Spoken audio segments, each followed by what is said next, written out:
Okay. And I apologize for folks online. I like to wander around, so you will not see me at the podium, which is probably okay anyways. So yeah, thank you. Thanks for having me again. Did most people see the Wolverine presentation last year? Okay, the first few slides are a repeat, just to let people know. Ooh, maybe I will stand at the podium.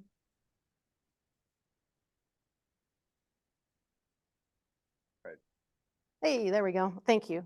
I always feel like if I talk to an Audubon group that I should prove that I am one of you. So even though my job title is that I study non-game mammals, I'm a huge bird nerd, and I have been since about the age of 5 when I got my first field guide.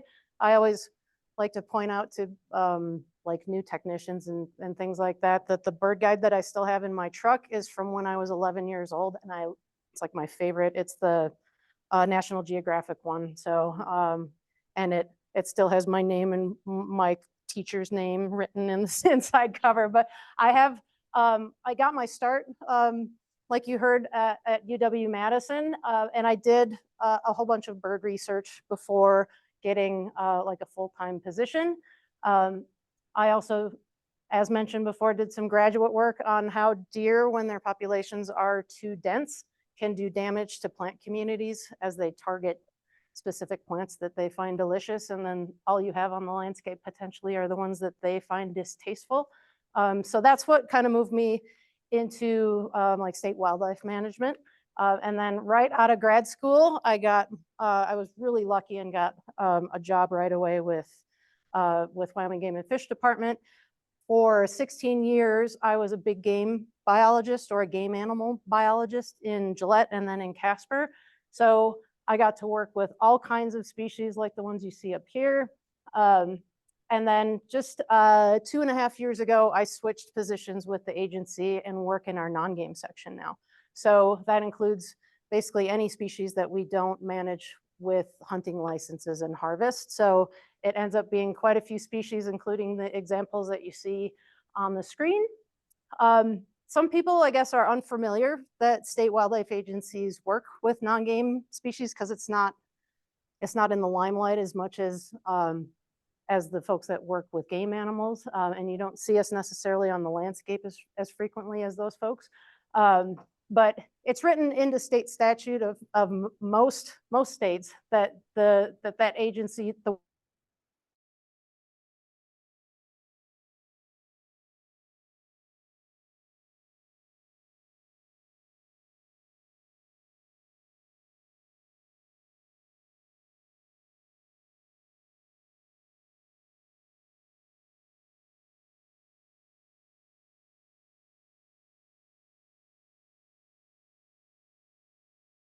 healthy ecosystem, so we can use some of those species as a gauge for how plant and habitat communities are doing, as kind of a litmus test. And they represent, of course, a tremendous diversity and wildlife heritage, not just in each state, but across North America. Oh, and I wandered too far away. I am going to have to camp out over here. Ooh, it quit working on me. That's fine. I'll stand at the podium. I'm just going to point at you. That's fine. You can. Hey, there we go. Sorry. I'm being a IT pest. So a little bit more about our non-game section in Wyoming. We have statewide responsibilities. So everyone that works in our section, all of my colleagues have statewide responsibilities, which is a big undertaking. For non-game mammal species, we have 83 of them in the state. So obviously we can't focus on all 83 of those species all the time. That's too huge of a workload. So we tend to focus on those threatened and endangered species in the state.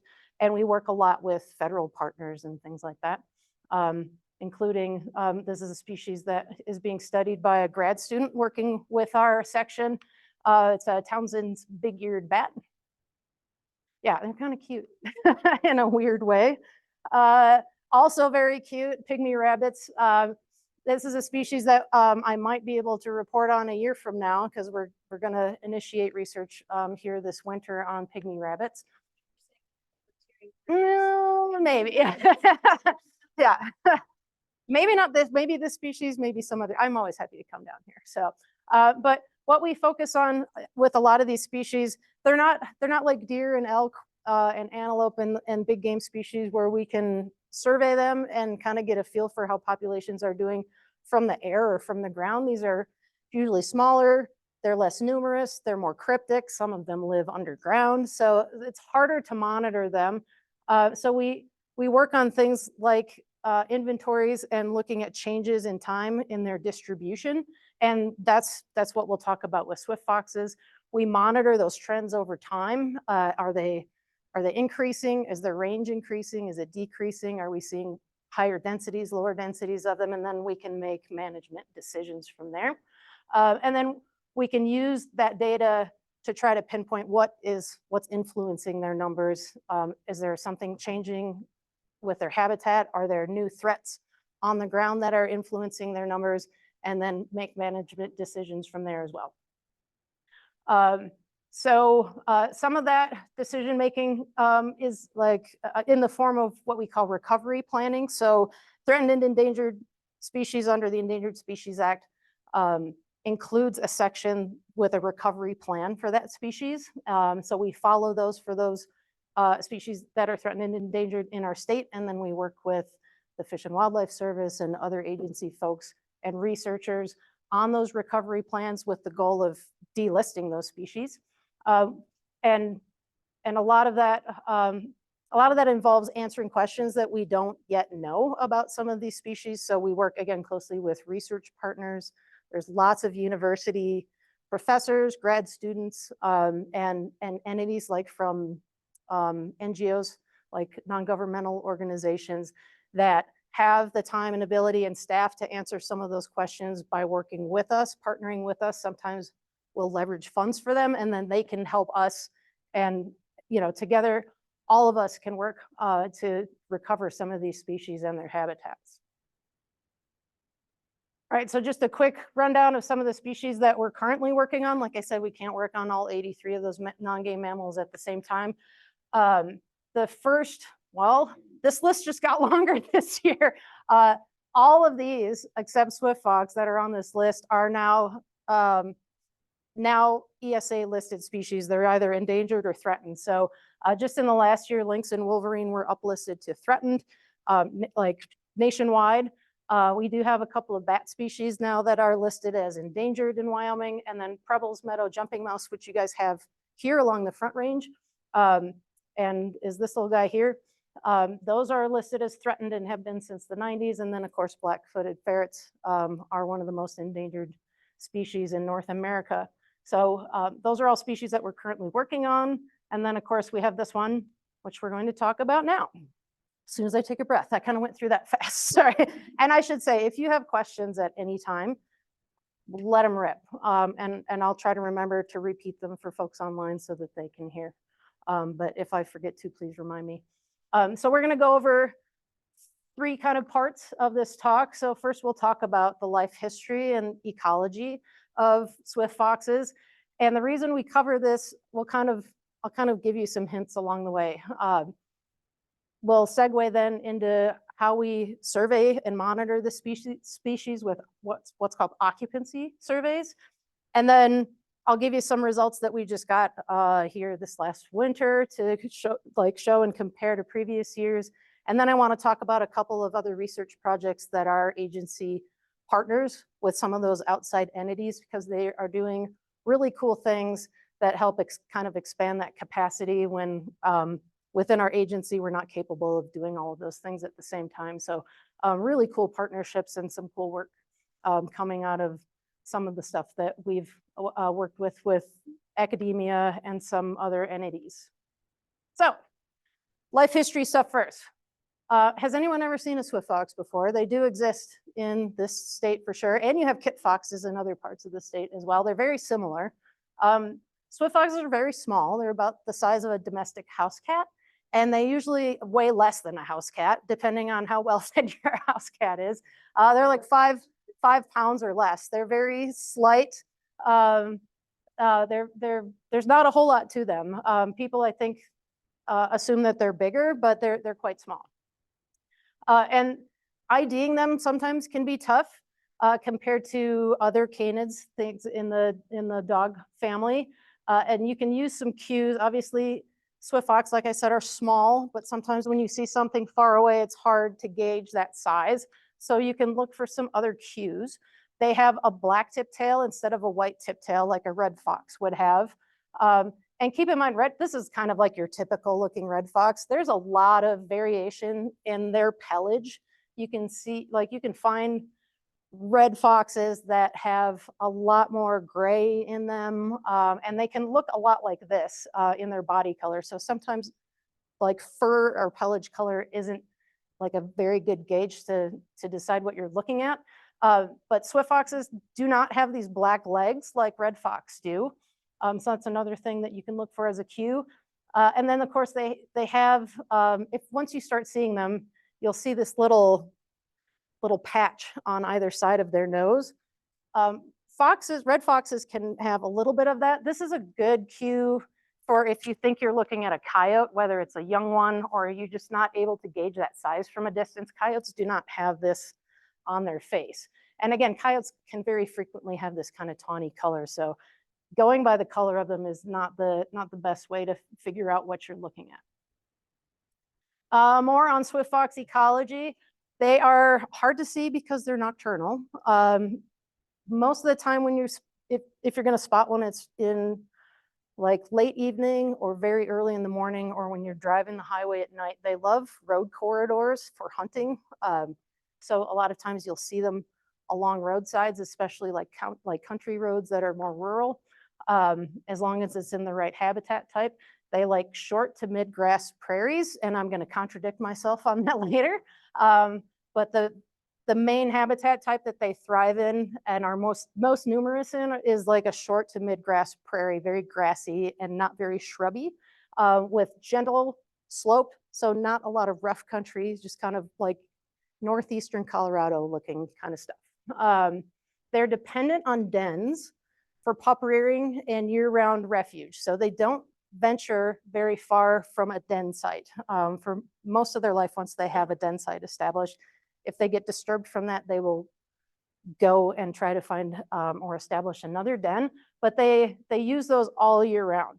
So all of these little things, we're gonna incorporate, some more than others, into how we study this species, which is why I'd like to pitch like research on life history and just understanding the basic ecology of a species is really important. A lot of times I think it gets kind of poo-pooed, like, well, that's cool, like wowie kind of information, but what good is it? It's very helpful when you're trying to design how to study this animal for management purposes. If you don't understand its life history, what it does, how it behaves, where it is at different times of the year, you can really fail at doing that. And if you do have that knowledge, it can help you like take advantage of that knowledge and be successful with your study design. So all this stuff is really important, even if it seems just kind of like basic background sort of information.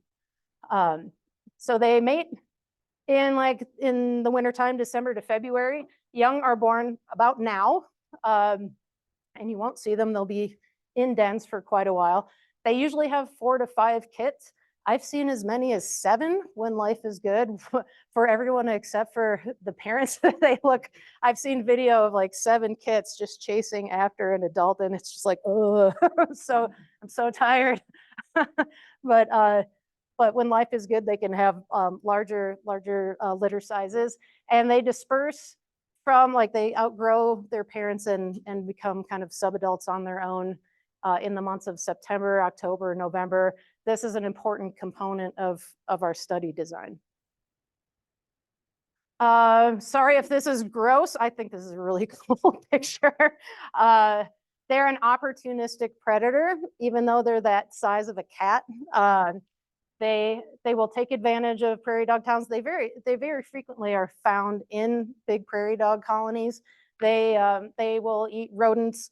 They will eat grasshoppers. They will eat all kinds of stuff. And they will definitely eat prairie dogs if given the opportunity. But they're very opportunistic and have a wide array of foods that they'll eat.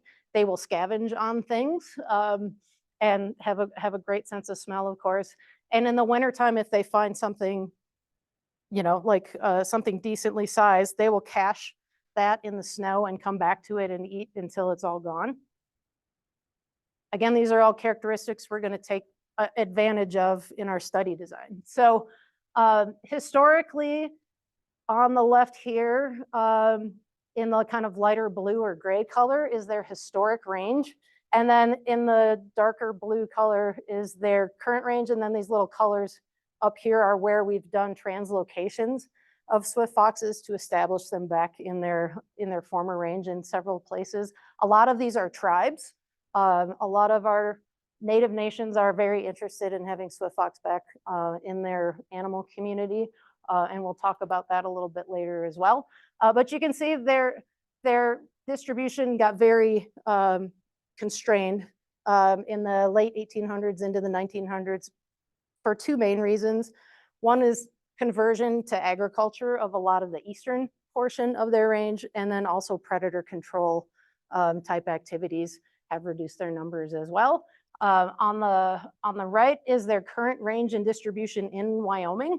So you can see this is, again, like remember northeastern Colorado is right down here. This is those grassy habitats with, you know, rolling to flat slope. This is kind of the main area where we find swift fox, and then they tend to range in places out to where this heavy weighted line is. So because their population became constrained for those reasons we just talked about, they were petitioned for listing under the Endangered Species Act in the 90s. But the service, the Fish and Wildlife Service, found the listing petition what's called warranted but precluded, which means the Fish and Wildlife Service basically agreed that the species probably needs protection, but we have higher priority species that we have to address first. So it was never listed as threatened or endangered. After that, there were no further petitions. However, in Wyoming and in several other states, they're listed as what we call a species of greatest conservation need. So the folks in our state wildlife agencies that work on non-game species have prioritized this animal, this species, as being important and rare enough that we need to do work on and monitor the presence, the population fluctuations, and the causes for declines that might be potential threats now, to see if there are things that we can do to mitigate that and keep their populations either stable or growing. So that's true in Wyoming, where we consider them an SGCN. Sorry, we like to use lots of abbreviations in government agencies. We're not as bad as the feds, but we do use those. And so since they're listed under that category of sensitive species, they're protected from take, which is I guess a legal term, and gets used again in the Endangered Species Act.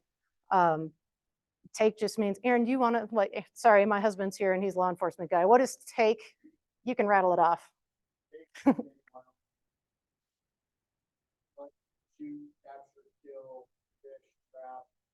Harass. Yeah.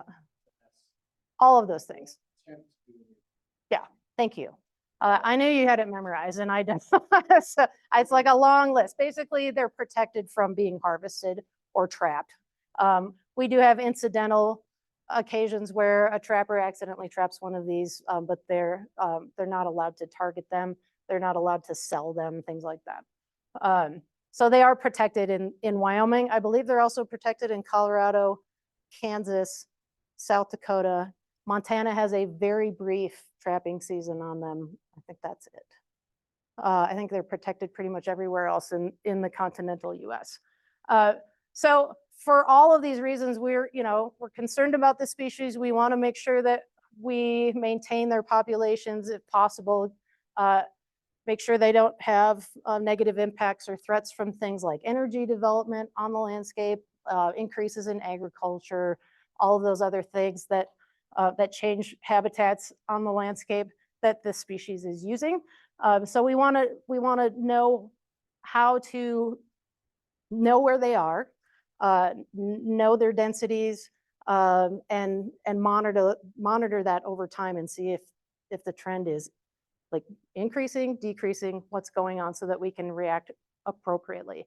And we do this in agreement with all of the other states that have this species. So there's a whole management team with agency folks from all of those states I just mentioned, and we all work and collaborate together so that we do the same type of monitoring at the same, like on the same cycle, so that we can get a range-wide picture that's apples to apples instead of everybody kind of doing their own thing at their own time. It's really hard to compare those things and get anything meaningful out of it at a whole range scale. So we collaborate a lot with adjacent states on that. And it's to look for these limiting factors. Is their habitat still there? Do they have enough suitable habitat? Is human activity having a negative impact on the species? Is predation?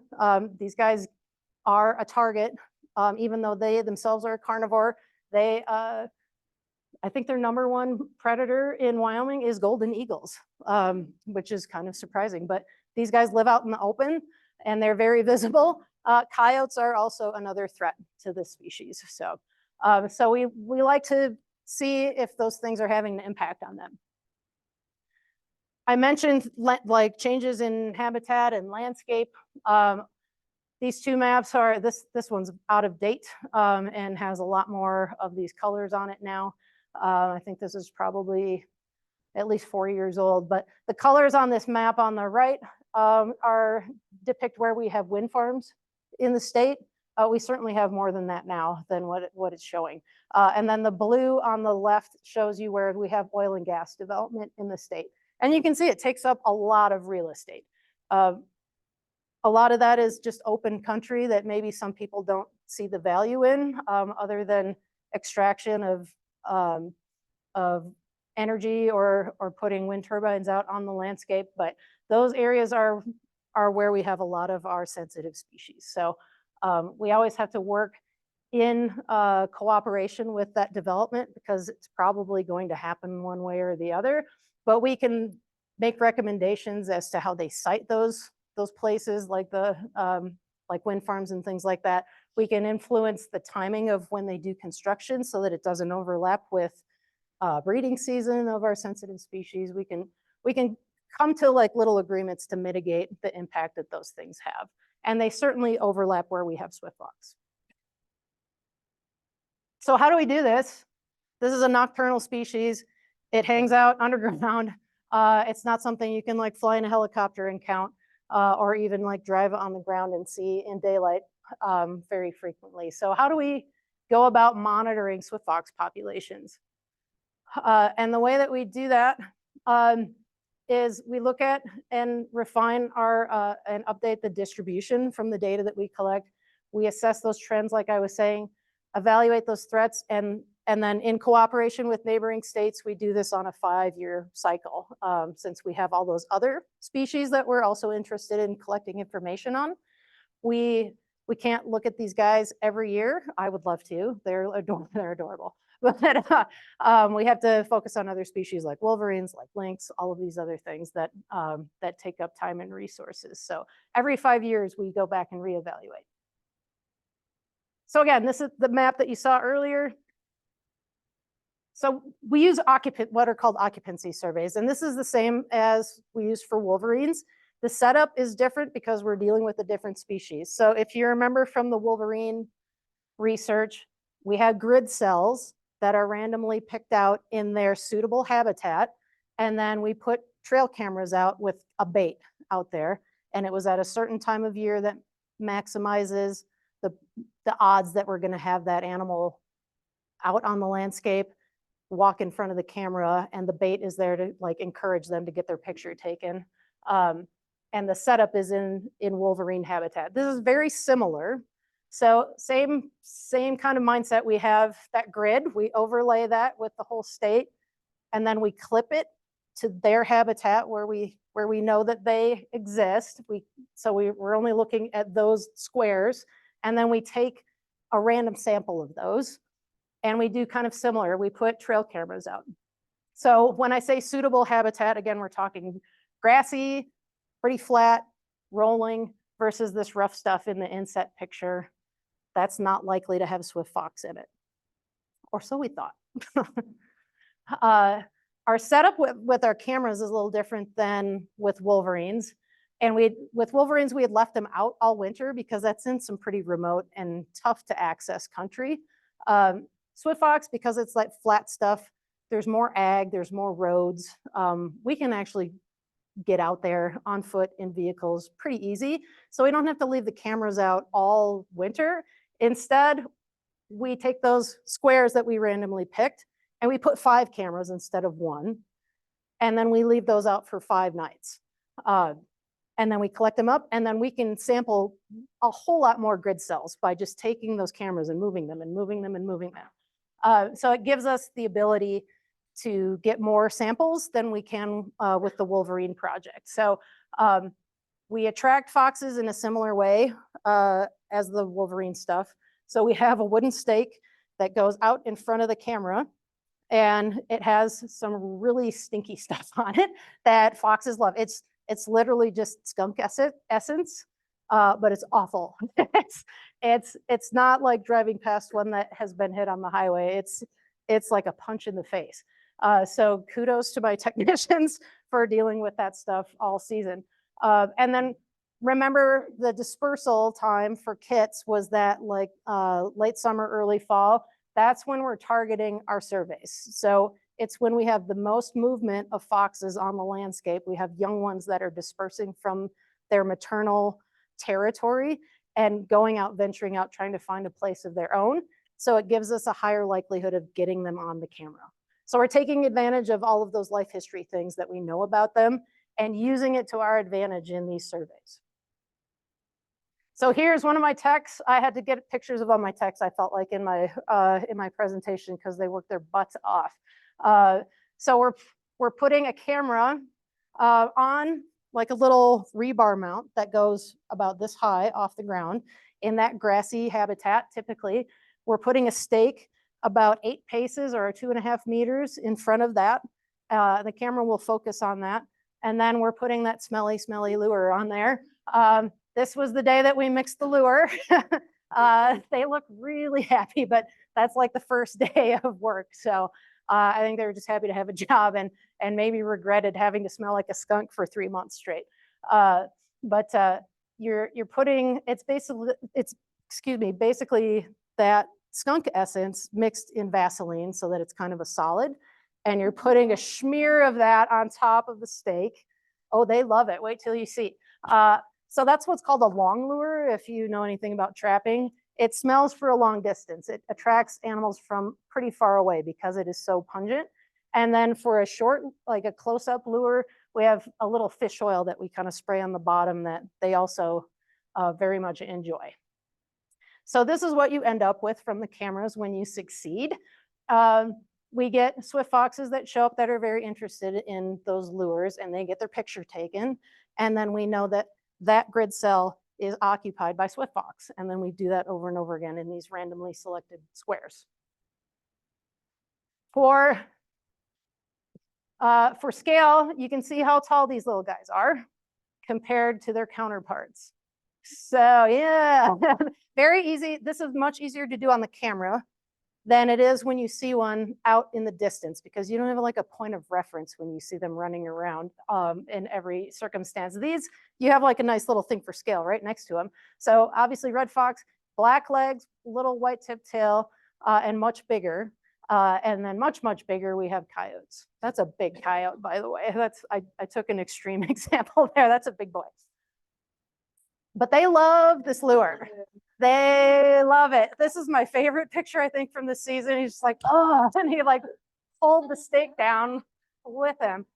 They will often try to bite and eat that stuff, and they will mark, which is really cool because we collect that, and it helps with a different research project that we're going to talk about after this. So leaving presents is like, thank you.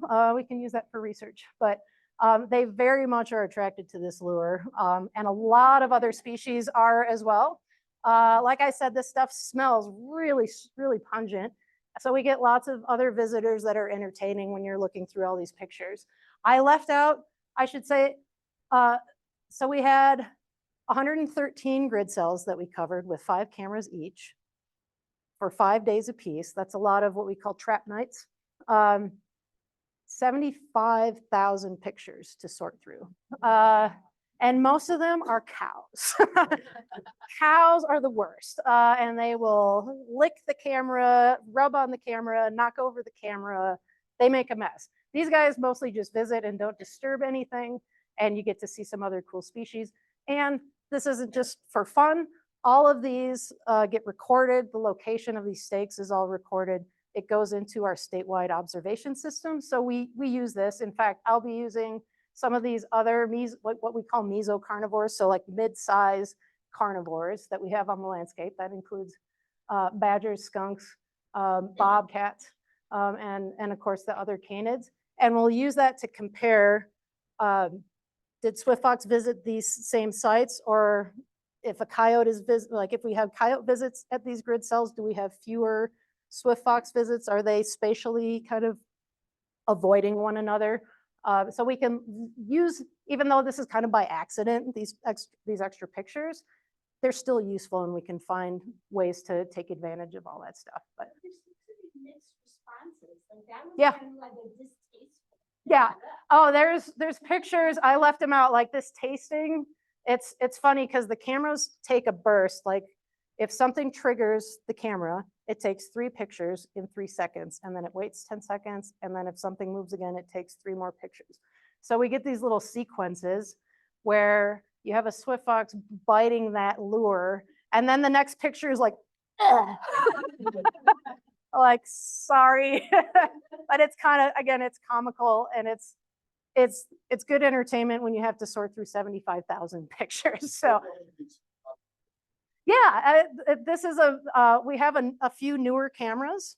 So most of them are the same model, but we have had some that we lost because cows destroy everything. So I did have some newer model. They're the same company, and they have the same setup, so we can use them and still have them like work effectively in the construct of this study. But yeah, some of them take a better picture. I'd have to look at the timestamp on this one too. It might have been just enough light at dawn or dusk to take a color picture as well. Yeah, I couldn't leave that out. Just like a very nice picture with without the infrared, the black and white. But yeah, you can see the daytime visitors obviously come through in color. And for some reason, jackrabbits love that. Yeah, we also have our technicians being entertaining, which I also like for comic relief, and I have to give them credit for having a positive attitude again after all of the hard days and long work days that they did. This was after a cow knocked over the camera. That was Shelby's reaction to getting there and finding out the cows had destroyed the setup. So, but yeah, that is nice entertainment. So some of our results. I don't know if you can read, that's kind of far away, but these are some of our old results. You might notice that this range line here is different from that last map that I showed you, which has been updated based on new data. So in 2010, 2013, we still thought that swift fox didn't range beyond this point in Wyoming.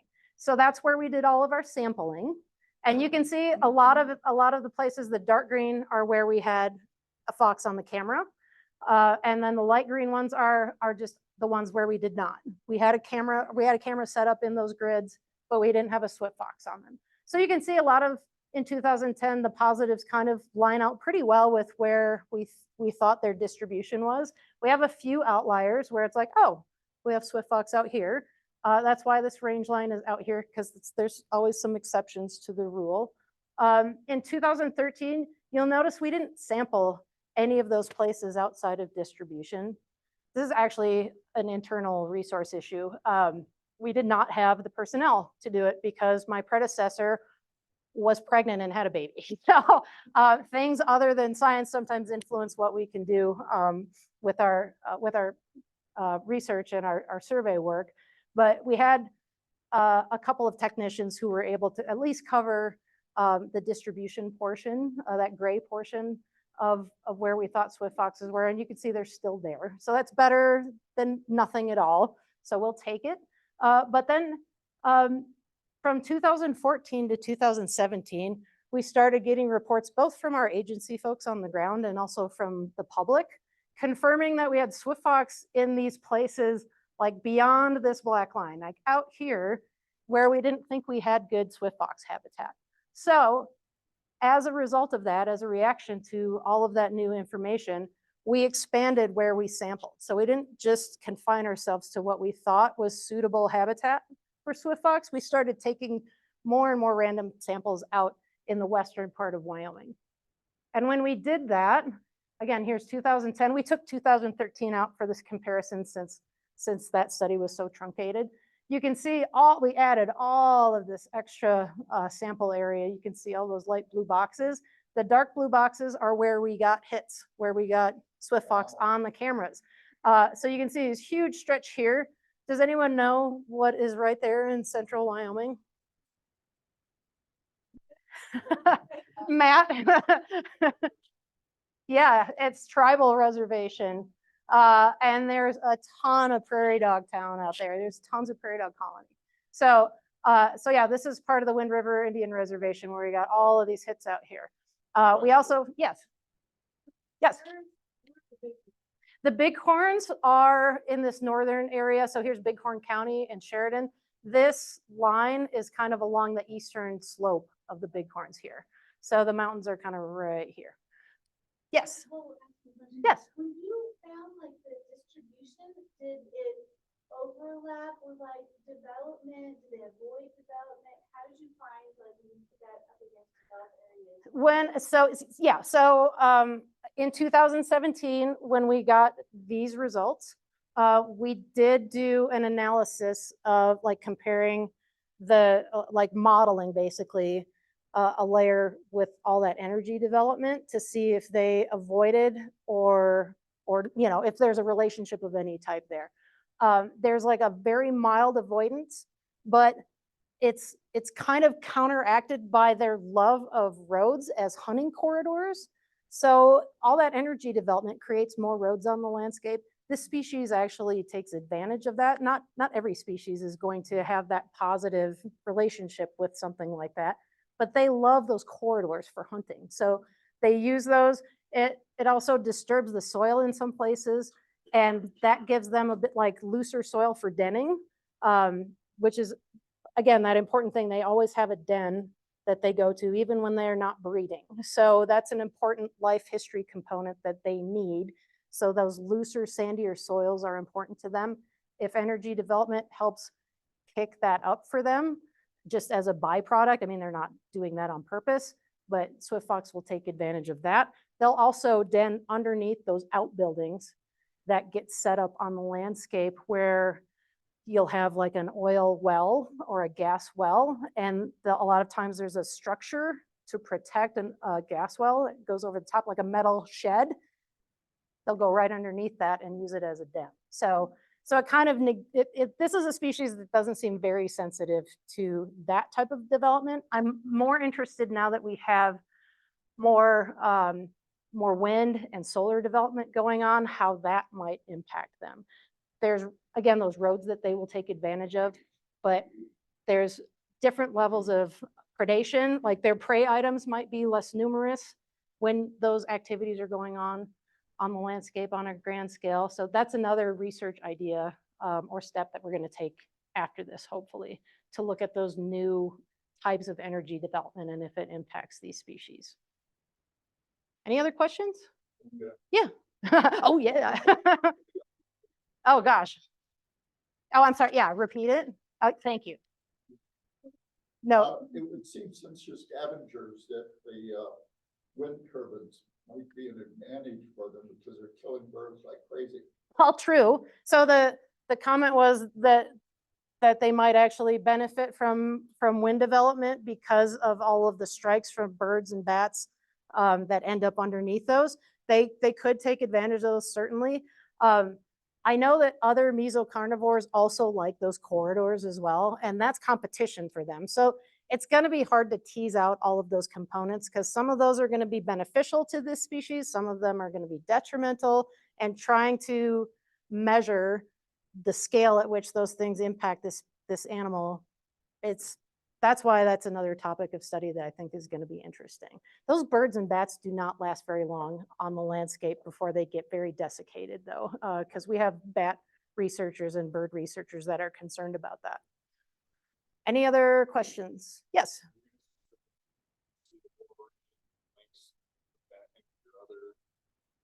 Sure. So the question is, if we see other species on the cameras or the other studies that we do with camera trapping, does it go in our state database? Absolutely, yes. And we contribute that data, this data, if any of the federal agencies, the Fish and Wildlife Service, need that information to make their determinations about if a species should be uplisted to threatened or endangered, that's our role. That's why we're here. We give that data to them for them to use on a range-wide scale. That's why these studies where it's multi-state and everybody's doing the same thing with the same methods is really important and useful, because on a grander scale, to make a decision, if you're the Fish and Wildlife Service, having that information is like perfect. So yes, we use all of this data as much as possible since we put so much time and effort into collecting it. But yeah, so back to our slide. So you can see, we have this spread. As soon as we start looking, we start finding. So even down here in Uintah County, this is close to Evanston, Wyoming, we have swift foxes down here, which is unheard of. We had no idea that they were down there. So this was very cool information. And we just repeated this just this last year. So for our surveys this last fall, we wanted to look to see if this was still happening or if it had contracted. Can we detect why they're expanding into these new habitats? I should mention a lot of these have more sagebrush than grass. So we're finding them in sagier, shrubbier habitats than we thought they'd like to use. They don't like shrubs because their other predators, coyotes and stuff, can ambush them within that type of a habitat. So the thinking was that they did not feel safe in that, but I think they're actually learning how to use it as their own hiding cover as well. Yes, question. That's okay. No, it's expansion, or do you think they could have always been there? No, it's a little chicken egg kind of thing, but the fact that from 2014 until we actually looked in 2017, that we suddenly have like more reports. It's like, well, what's going on? Well, we didn't have those reports before. Some of it, same with wolverines, is a little bit like we reach out and educate people, like when we're excited about what we're finding about these species. That also makes people kind of more situationally aware, and then they communicate with us more when they see those things. So there's a little bit of that too. It's really hard to tease out, but both with wolverines and with this species, I think there's expansion going on because there's just so many more reports. I think some of it is just the popularity of participating in like a citizen science kind of a situation, but I think some of it is that they're expanding. Like we never had reports before of them in the southwestern part of the state. I was like, what? How did they get there? So they're obviously changing their behavior and expanding for some reason. So why is that? Is their population increasing and those territories are full, and like these others that are expanding out are just needing to find a new place to be, a new territory of their own? Is it reduced predation? We have a lot of predator control in Wyoming where coyotes are controlled by ranchers and things like that. Is that opening up a niche for this species to take advantage of because one of their predators is not there to compete with them or to literally kill them? Is there reduced competition in those spaces? Has the habitat changed? Is this a climate change thing? Those are all things that we need to investigate a little bit more to understand what's happening. Yeah, and we have cycles of species. So their prey items their populations can increase and then crash because of disease. So we have sylvatic plague that exists in a lot of our prairie dog colonies, and that can crash their prey base, and they might have to look elsewhere. That's also true. They're also susceptible to canine distemper, and we do get waves of distemper in our wild species occasionally. I think the last one that we had that was noticeable in Wyoming was 2019. And we had a lot of raccoons that were getting it, but I did see some swift fox that had distemper. So they can get mange as well. It doesn't seem like they get it as bad as coyotes do. I don't know why that is, but they definitely have flea loads on them, and that's where mange comes from, and that's where plague comes from as well. But yeah, so this is that new map with that expanded boundary. That's from that 2017 data and all of those incidental observations that we have in our statewide system. This red line, I just tried to kind of cheat and show you where the old boundary was. So we've moved it out to encompass these areas, most of the areas where we found swift foxes on the cameras in 2017. It's just a little bit confusing because that line got redrawn. But these are the results of our surveys from last fall. Again, you can see the main stronghold is in their traditional habitat, in the stuff that's tan on the map. But we do still have these outliers that pop up and that are pretty far out there. Pinedale is right here. So I mean, that's getting pretty far west. This gap right here where we don't have any samples is the Wind River Range right here. Just if you know where that's at. We didn't get as many hits down here. We didn't get as many grid cells sampled down here and on the tribal property because we didn't have access this year. So that kind of restrained our results a little bit. A lot of this stuff down here is owned now by a corporation, and they didn't want to provide access to us.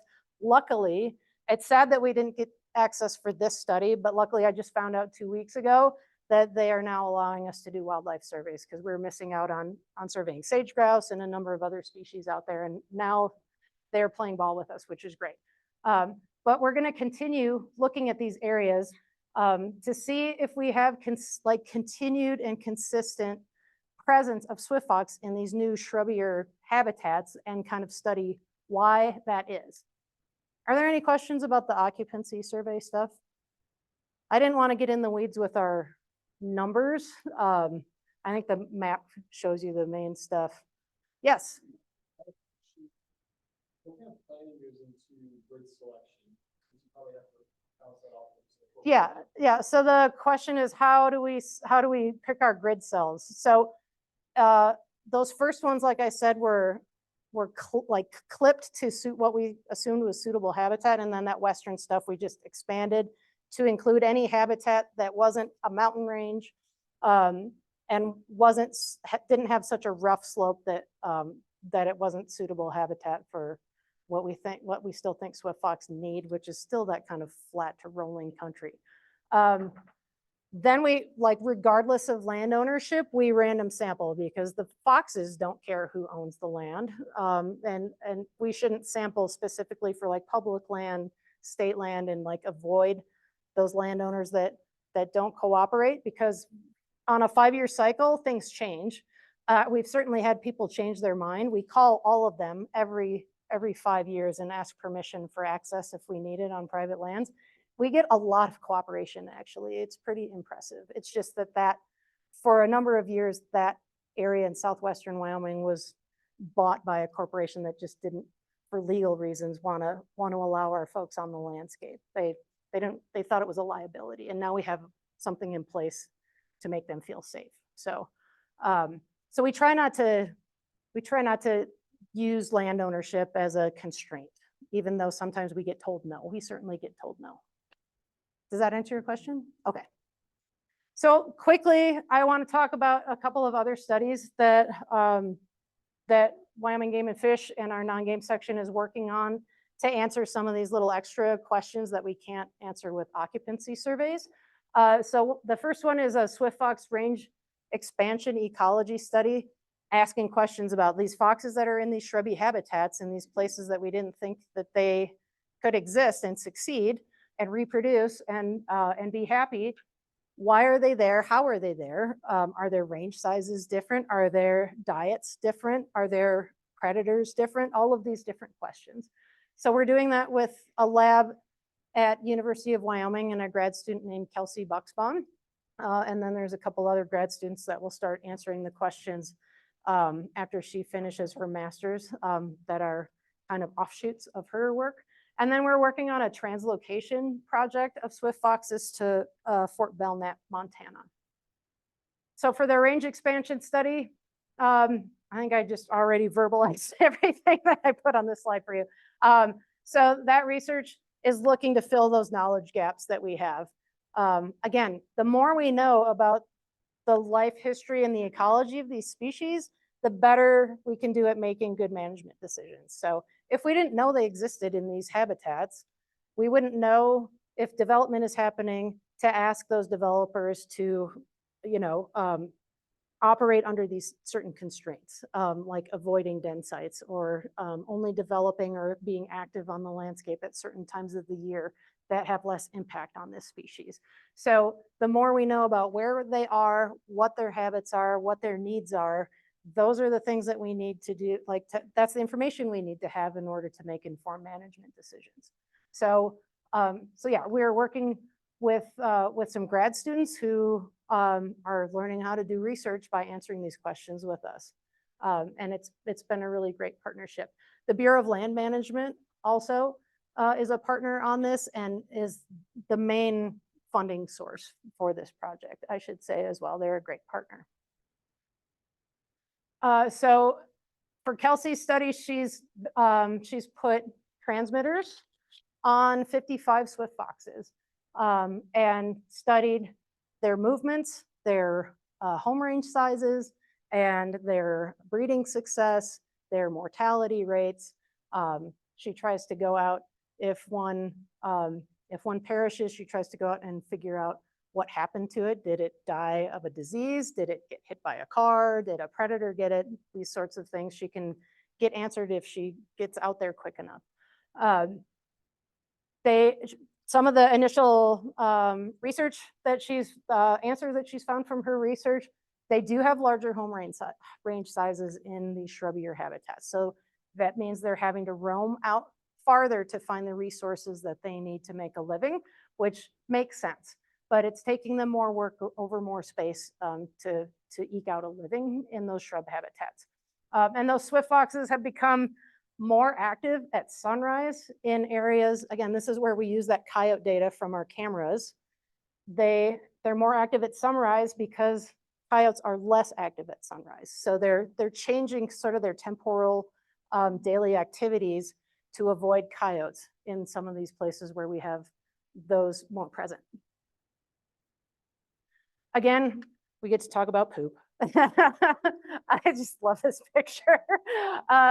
Those scat samples that we've gotten from our camera trap sites, and then the ones that Kelsey has gotten from her camera trap sites, we're taking those. We can send those to laboratory and they can tell us what that fox has been eating. So it tells us what their prey base is. And then she can compare those for the scat samples that have been collected in grassy habitats and shrubby habitats. Are they eating different things? What are the components of their diet? Is it the same or is it different? And that analysis is currently underway. I'm gonna guess that it's different because you just have a different suite of those rodents and little things like that that they can take advantage of in these different habitats. And then she's doing a spatial analysis of dispersal. Again, looking at those roads, they love roads as corridors and seeing if those human developments are a benefit to the species or a burden. All right, and then the other study that we're working on relative to swift foxes is this translocation project. Colorado is also working on this project, and Kansas. So again, we go back to this old historic map. The lighter gray is historic range. This is their current range, give or take. And then up here, we have this little island of swift foxes that remained. And Montana's goal is to connect these two pieces together. So we've had some introduction projects initiated up here at that red star is where Fort Belknap is. So this has been a 5-year reintroduction and research project with actually one of our former non-game employees. She was a technician and then she was our ferret biologist and now she's getting her PhD doing this work. working with the Smithsonian. So we're looking to expand that swift fox presence and create that connectivity between that northern region and this bigger blob of current range. Like I said, this is Fort Belknap. So those are, Fort Belknap is the sovereign lands of the Ani and Nakota nations. And that collaboration, again, it's a whole bunch of entities. So it's us, it's CPW, it's Kansas and their wildlife agency, it's tribal agencies, it's the Smithsonian. I know I'm forgetting others, but it's this huge collaborative effort and it's really cool stuff. Yeah, question. How does translocation work when they're so dependent upon them? Good question. We're going to get to that. So the question was, how do you translocate them when they're dependent on denning? I'm going to cover that in the next slide or two, but yep, good question. Said that Montana was allowing trapping. Mm-hmm. Why are we translocating somewhere that's allowing trapping, or why are we allowing trapping? Nakota, Trying to bring the Ani and Nakota, no trapping, no trapping.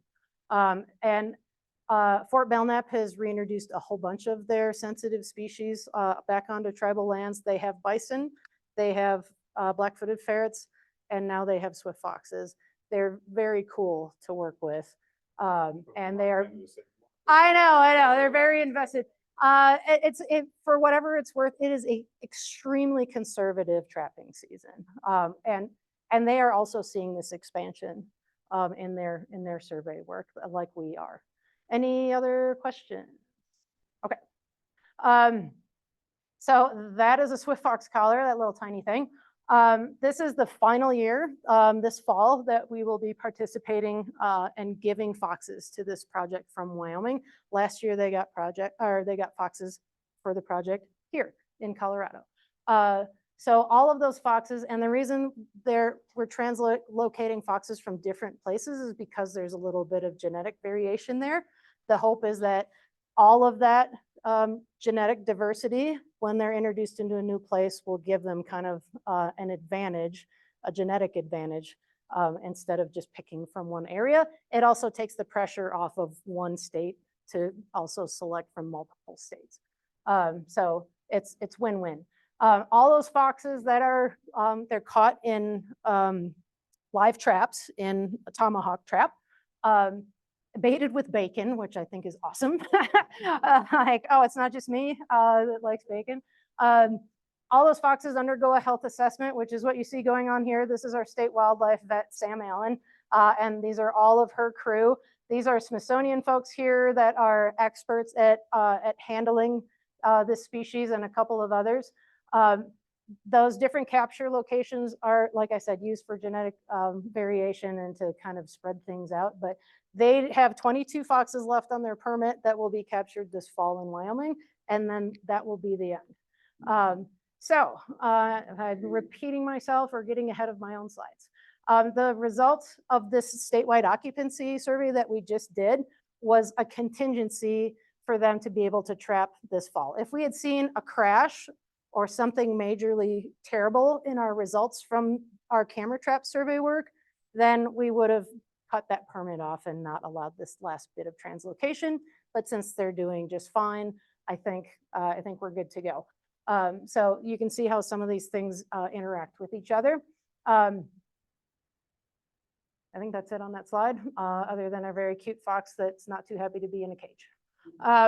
To answer the denning question, what happens after they get their health assessment? They get loaded into a horse trailer, taken up to Fort Belknap, and they get what's called a soft release. So they have time to be acclimated. That soft release little pen has a burrow in it, a den that's dug. It's actually usually like an old prairie dog hole that's plenty big for a swift fox to go into. They take advantage of empty prairie dog burrows all the time. So they have a place to go for security cover. They are fed a little bit and again, given time to acclimate before they're released to make sure that everything's okay, that they're in good health, they didn't get too stressed out in transport, all of those things before it's not just the cold like get out. Yeah. They get a little bit of acclimation time. Yeah, it's hard to acclimate a wolf. Like that's a little bit tougher scenario to try to encapsulate. They're tracked, all of them are collared. They're tracked for a year. And so far that has given us survival rates for the ones that have been released up there so far.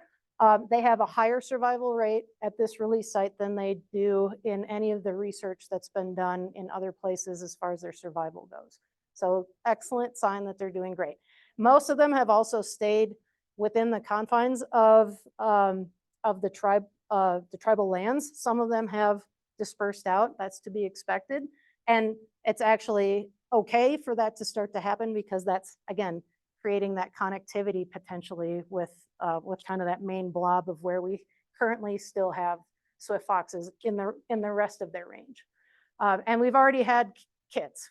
So we've had reproduction and we have kits. We have natural population kind of establishment going on at Fort Belknap, which is excellent. Yes. So 1 year. Yes. So does the color release? Yes. after 1 year? Yep. Yeah. Technology is cool. It has a release mechanism on it, so it falls off. It has some store on board capabilities. So when it falls off, someone, which is also great, there's a college at Fort Belknap with a lot of tribal students, and a lot of them are interested in this project. So it's giving them an opportunity to become field biologists. They're working on some of this tracking. They're going and retrieving the collars and then uploading that data. It gives us more location data than what you can get from the GPS. It does some store on board stuff Even too. when you said that one picture, it was small. Yeah. It looked really big on the picture. I know. On it. And so- for whatever it's worth, those collars are so lightweight. They look bulky, but they're very light. Remember, this is less than a 5-pound animal, so we don't want to burden it with something either permanent or heavy or both. So I'm very sensitive to that. We collar a lot of animals, and I like us to think those things through and make sure that it's worthwhile that we're asking that animal to carry that thing around, because it obviously is going to have some sort of behavioral or life history impacts on it, especially something that goes underground, having that thing around its neck. So, but yeah, they do drop off, and the data that we get from it is really fantastic. So I think it's worth it in this scenario. Yeah, any other questions on that? I think I just have a summary, and I think we're running, there's a video. You want to show it? It's going to make me cry. The Smithsonian is, I was intimidated the first time, like in my former job with the agency, I didn't work with an entity that's like, oh, the Smithsonian. They're really wonderful, and they do what we call SciComm, scientific communication. They do it really well, and I wish I was better at it. They made a movie, which is, I don't know, 10, 15 minutes long, about this translocation project and how important it is to the tribal nations that are there. Yeah, I think, do you want to throw it up, or do you want to just share the link? It depends if you guys want to sit here or if you want to leave.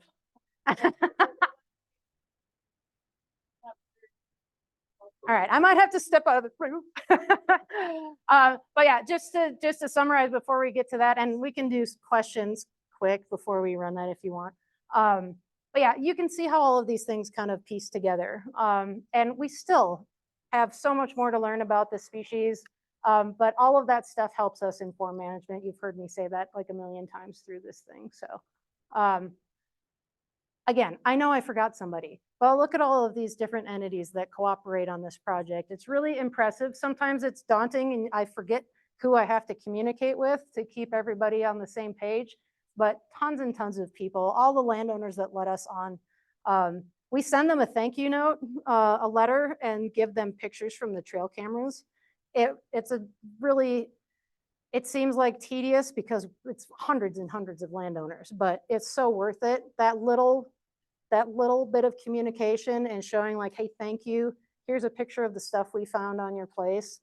When you call them 5 years later, they're like, yep, come on board. So it's just little polite things and being nice that really goes far. So all of those folks are our collaborators. Any questions? That's, I think, one of those exhausted, that's a male, but yeah, he's probably pretty tired. Yes. Science like avoiding the time. Why kinds, Mhm. I mean, The coyotes? coyotes, Yeah. like, how do they determine since they outrun them, they burrow, obviously there's no burrow. Yeah, so the question is how do they avoid predation from coyotes? They love that, like I said, they love that open country where it's short grass prairie. They have great eyesight. They can see a large predator coming unless it's an eagle. So that open country, they've learned to use that to their advantage. They're called swift fox for a reason. They're very fast when they want to be. And then those burrows, again, they don't venture that far from their home burrow in their home range. So if they can get back to that and shelter there, obviously that's a place where a coyote's not going to be able to get to them without a lot of work. Most coyotes are probably going to move on and look for something easier. Other We have questions? A lot of family photos, but there always seems to be a missing husband. Yeah, it's tag team. That's a male right there in that picture. Yeah, they do both participate in parental care. That's not always true for all species, but they both are out catching prey, bringing it back, and all of that. So I don't think so. There's a lot of species that don't,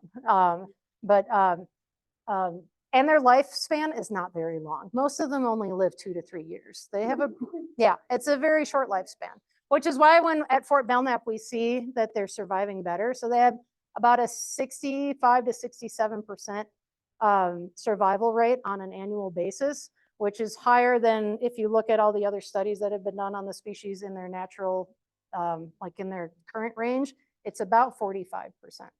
So in a year, you're losing more than half of them. So yeah, your partner is probably like a good chance they're not going to make it like the same lifetime as you. So I know, sorry. Another question in the back.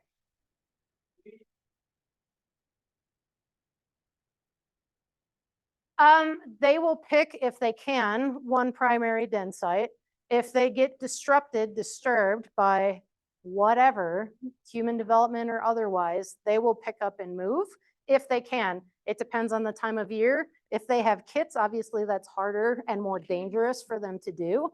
But if there's enough disturbance, they'll pick up and find a new place. It's dependent on the soil type though. They need to have loose enough soil for burrowing, which is why I think that's another great question for us to ask, is looking at different soil types and if that has an influence in these shrub habitats. It can't be this like hard clay soil or they can't have a burrow. Yeah. I was wondering if you had any data from the collars, either from the transplants or maybe kits, about how far they'll travel before they establish a home range. Okay. I don't have to repeat it. You have a microphone back there. I am not the keeper of the collar data. That's Dana's, the PhD student in the Smithsonian working on that project. I'm sure they have that on adults. They don't have collars on kits because they're too small and they grow. So that collar would be restrictive or would fall off if it was too big when they're a kit.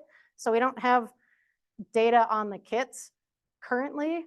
They do make like expanding collars that are kind of like elastic that if we wanted to address that, especially looking at these two different habitat types, like their dispersal distance, that would be another great question to see. It'd also be cool to see on the edge of that range, if you have some of those kits dispersing into that new country, or are they sticking around? Like how far are those forays that they have to take in order to find a new place to be? So it's a great question that we have not addressed yet. Anything else? Do you want to play the video that makes me cry? No, it's really rewarding. It's very, I don't want to stick. no. No, there's no, the worst is over. That prairie dog picture is the only gory picture in the presentation. So thank you guys for hanging out to watch the movie. I got to cue it up. Yeah. Oh, sure. It's on YouTube. If you just search Swift Fox Smithsonian Montana, it'll come up. You bet. Yeah, take care. That'll work. long as it's not they don't stop. No, that's Colorado's. If you hit view all, maybe. She's doing this, does anyone have a need for a? Mhm.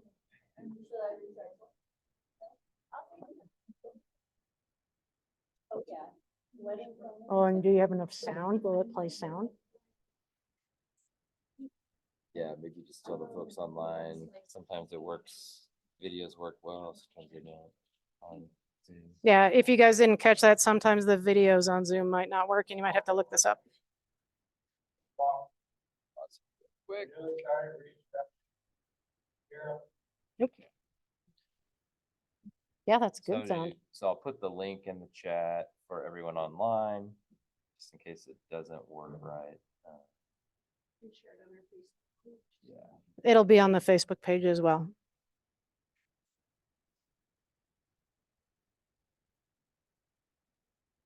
This one.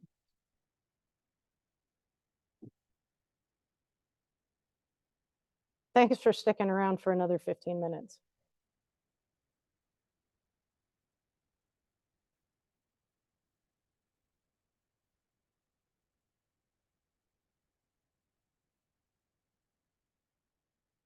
Might not work.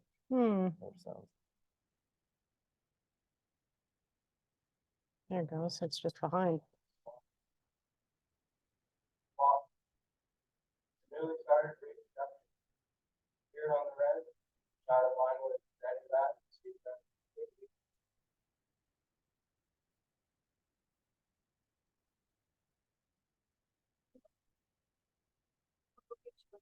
Can people walk there?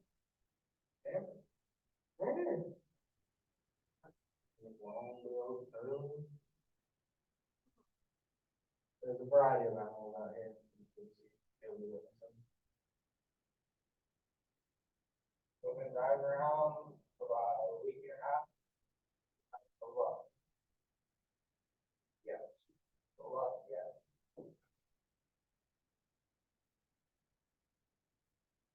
A lot.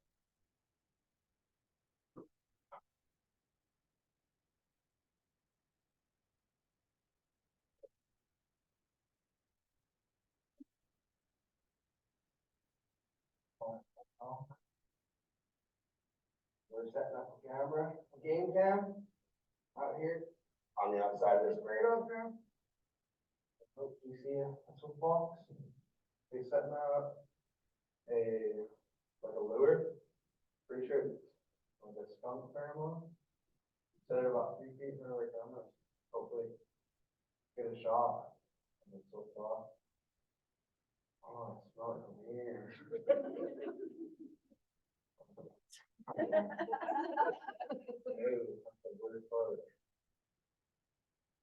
We've been searching for the past 2 weeks without any luck. I haven't seen signs of one. Nada.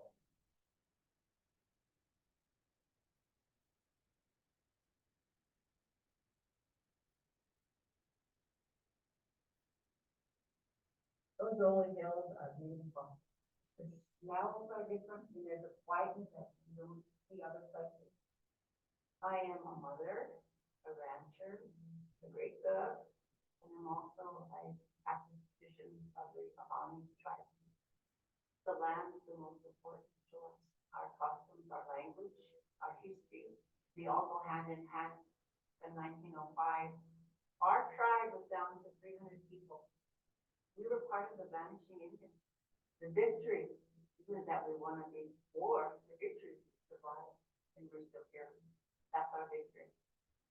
All the animals that were indigenous to this area are important to us. Pakana. I think they're beautiful. They are spectacular. The fox are smaller than a house cat. They have these long tails with black tips. They also eat very small food items like insects, crickets, grasshoppers, or really small rodents. Wood foxes used to occur across the Great Plains, but in the midst of the 19th century, they were eliminated to almost 10% of their range. Today, thanks to conservation efforts, they occupy more than 40% of the historic range, but unfortunately, that range is still fragmented. What we're trying to do is connect those fragments. We need foxes that have different adaptations, exchanging genes with other foxes, make a more robust population. These animals that have been missing, there is an imbalance because they're not there. Of course, it's a good place for them to come because you might not see them all the time. There's a lot of places to go on the reservation, a lot of land to travel. We're going to be reintroducing about 30 to 40 foxes a year for the next 5 years. And we're going to source them from areas where they have healthy populations. Today, officially marks the start of field work. We're going to meet up with the NL Center, the area, and she'll open this location. The beautiful day, beautiful weather.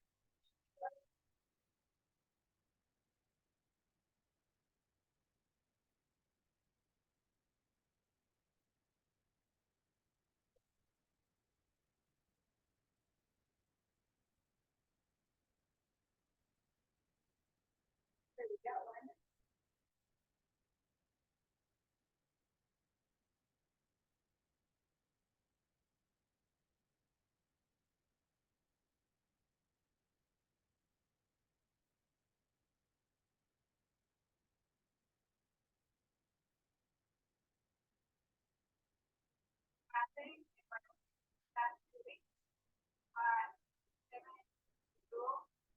Each box is transfer page to Fort Belknap receives a GPS collar that helps us monitor them.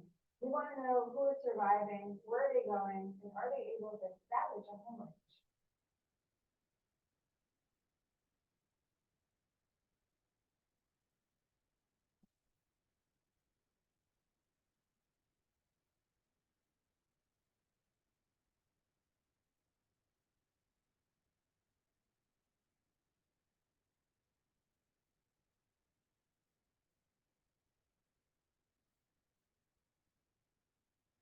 To bring the foxes up to Fort Belknap, we don't just release them. We put them in what we call soft release pens. That is a pen that is above an empty prairie dog burrow, so the foxes have a place to hide.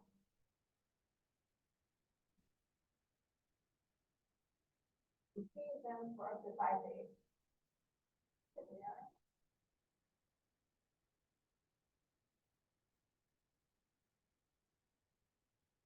Girl. There's a female. This guy is an adult male, and there's a juvenile female in here. Oh, I see her. Here it is. Don't want anything to happen to them while we're moving them from the habitat. We're coming out here this morning and seeing that all the foxes are gone. They're drinking, they're eating, kind of hanging out by their new dens. That's really reassuring. Sometimes the foxes will dig their way out, which is great. But if they don't, we'll release them by day 5. Today is a big day, the day that we release the foxes onto Fort Belknap for the first time. We're gathering with the community to celebrate the return of swift foxes. I'm just really proud here today. NOHAC is back to bring balance here in Fort Belknap. It's good things like this that bring hope. You think about when the foot fox used to run with the buffalo and the prairie dogs and the coyotes out here, the birds. It's going to bring balance back to this land like how it should be. We have something to celebrate. Life, another reintroduction, a part of the puzzle, being put back together. Some of you younger people, as you get older, you'll realize how important this is to us. We've been blessed. We've had a lot of different things come back here. Animals, ceremonies, holy beings. It seems like Fort Belknap has a lot of friends. And that's a great thing, something that we need to foster. We're saying thank you for this.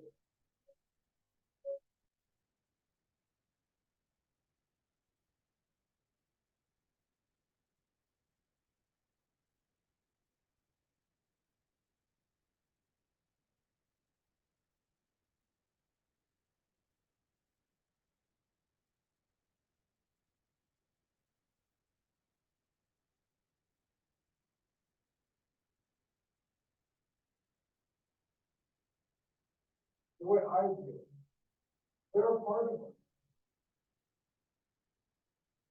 Opening those pens and finally letting them go free, that is it. That was the moment that I was waiting for. These little foxes, my people led here. For no other crime than just being ended. Why did these little foxes disappear out of there? That's how we're related. To me, they're no different. I want to see my grandkids succeed. These ones. I want to see them. I want good things for them. I want them to be animal happy, whatever that is. Maybe that's a full belly. Maybe that's not having somebody shoot it. I want to see them happy.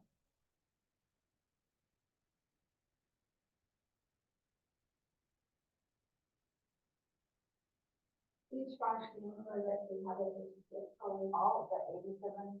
All of them have GPS collars. We want to know where they're selecting to stay and how long do they survive. All of these dots, you have the boxes and they're moving. Wow. And they're moving. Look at that. They're getting all the way down to Lewistown. We have From here, Yeah. you have Lester reservation. Yes, like just a few across the river to the south, some across the North River to the north.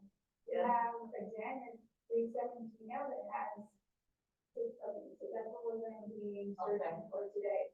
Okay. And we're going to wait for those. Yeah, so we'll go search for them.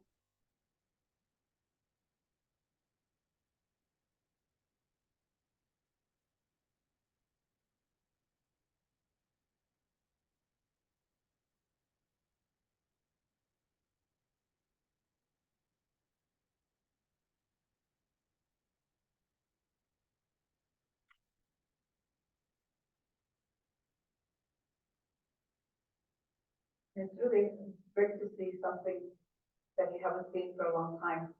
Is that a sign, that things are coming full circle, that we're gonna see things we haven't seen before? They're coming back to the way they were. You feel good about where you live and who you are. Really something, saying something for our small community.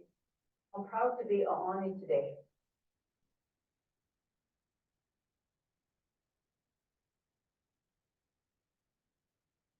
These tribes have been champions in reintroducing furry species back to their homelands. They reintroduced bison in the 1970s, black-footed ferrets in the 90s, and now split foxes. And it has been a joy working with them developing this project. My favorite part is working with Ani Minnesota students. At the end of the day, this is their home, and we bring in students as interns to participate in this reintroduction. And slowly, we're transferring a lot of those responsibilities to those students. Being able to witness animals being reintroduced onto the landscape at the Swift Fox is a very special experience. Being able to have people that trust in me after college to do this, very honorable thing, I think. We have still yet to see one in the season 2023. I feel like we'll see one because it's pretty cool out when we agree. They're so tiny, they can just drive right past us. You don't know for any kind of movement in town. Go check that camera.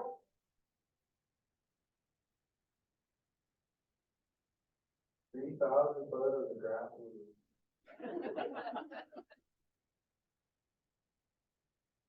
Kind of by where a GPS collar went off on one of our soapboxes. We're trying to see if we can see it down out here on the parade all the time.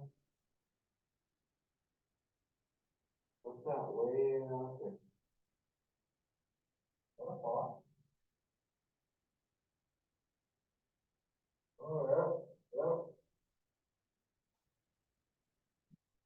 When I'm older, I'm hoping to be able to just drive down the road and see a soap box running across the road.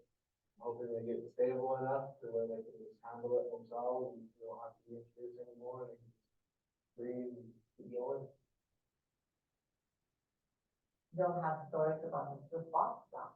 I can tell my grandkids about, I remember when we took on, I was there, and I could tell them, you know, what it meant to us, the colonies, and of course, people. This story we passed down, this one right there. One of the signs of success of this reintroduction is the movement of the foxes. The foxes look for other foxes to mate with. Most of the foxes get very close before dawn, and that is a wonderful sign, meaning that they have what they need from the landscape. And the number one thing is mate.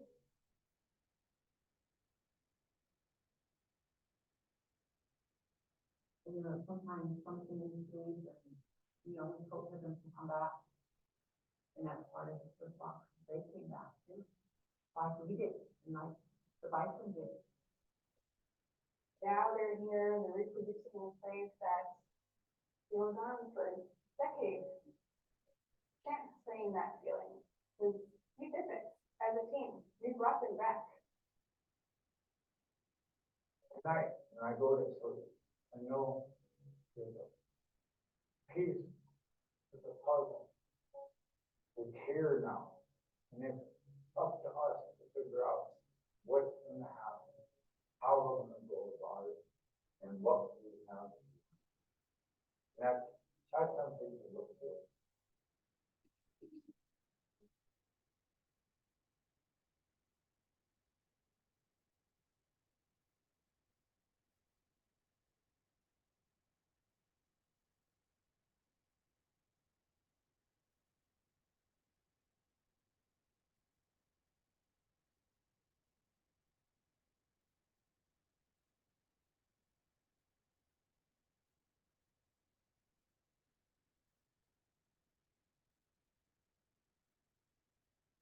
Nothing dims my light like a muffin.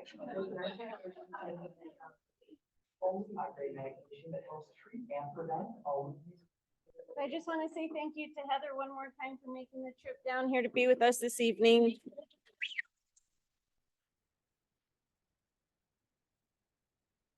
We have the room till 9, so if you had any other burning questions, you're welcome to come up and ask. But thank you all for being here this evening. We'll see you next month. Thank you. Thanks everyone online. And I know the audio wasn't great for that video, but I did put the link in the chat.